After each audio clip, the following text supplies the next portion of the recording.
beautiful friends, my name is Katie and welcome to today's video. It is something that is super exciting because it is sparkly. If you are new to my channel, welcome. I am so excited to have you here. If you are not subscribed yet, hit the subscribe button down below because I make a lot of things, including lots of things with sparkles. And that is why I'm so excited, because I love all things that are shimmery and beautiful and sparkly, because that is the best way to live your life, is in sparkly fabulousness. So in today's video, I'm going to show you the dress that I made for New Year's, because of course I would want to start out my 2019 in sparkly fabulousness. I found both these dresses at the thrift store for $1 each, so $2 total.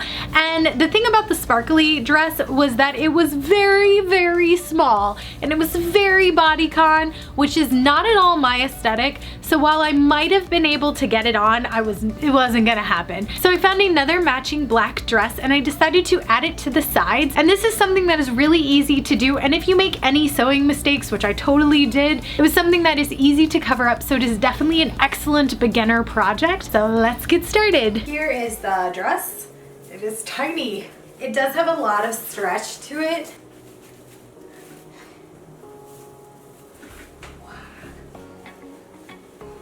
Here is dress number 2.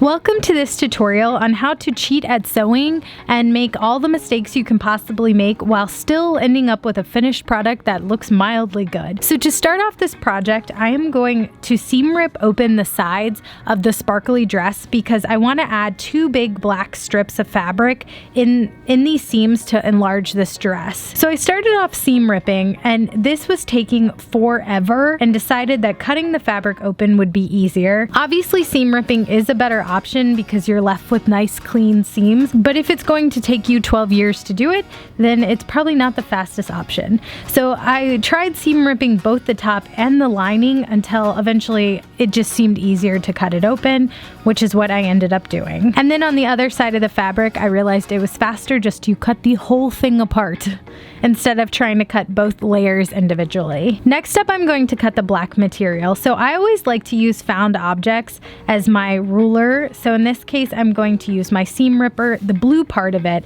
and I always end up cutting the material too large and then having to size it down. So this time I was feeling risky. I decided to cut it to the size I thought I would need, which was too small.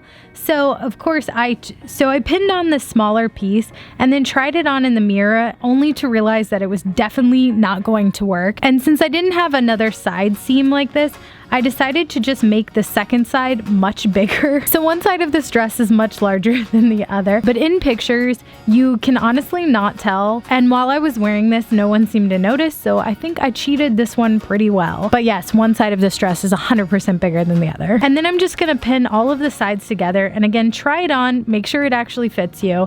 And then I'm just going to do a straight stitch all the way down.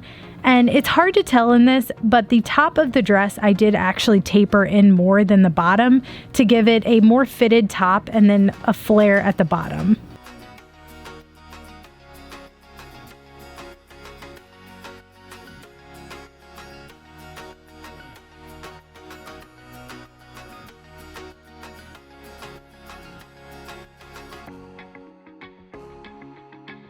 And then at the bottom, I had left a bunch of extra material. So I'm just going to cut off the excess and then hem this over twice to give it a nice flat edge. And then in this clip, you can see where the top was actually a lot smaller. So I'm just gonna cut off any of the extra material so that it lays nice and flat there.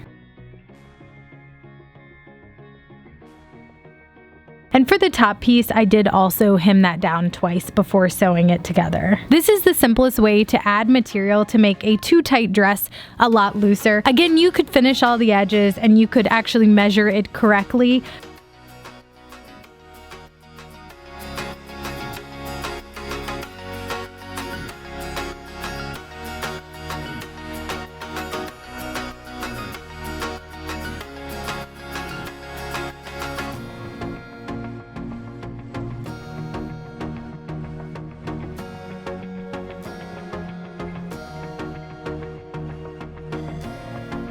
Here is the final dress. It is super sparkly, which I love. I love the fact that it is not bodycon anymore. It is loose fitting, but also still makes me look like I have a figure. So I like that combination and I feel super confident in it. I have paired it with this sparkly bodysuit that I got from H&M like years ago that I wear all the time. It is a mock turtleneck, so it is still kind of warm because I do not like being cold, and also for New Year's I am always in the north where it is cold, so I like having options that are nice and warm as opposed to tiny little dresses where you will just freeze to death all night long. I love the way this dress came out, and even though one side of the black material is totally bigger than the other, it's something that you honestly can't tell, or at least I feel like it's something that people don't really notice.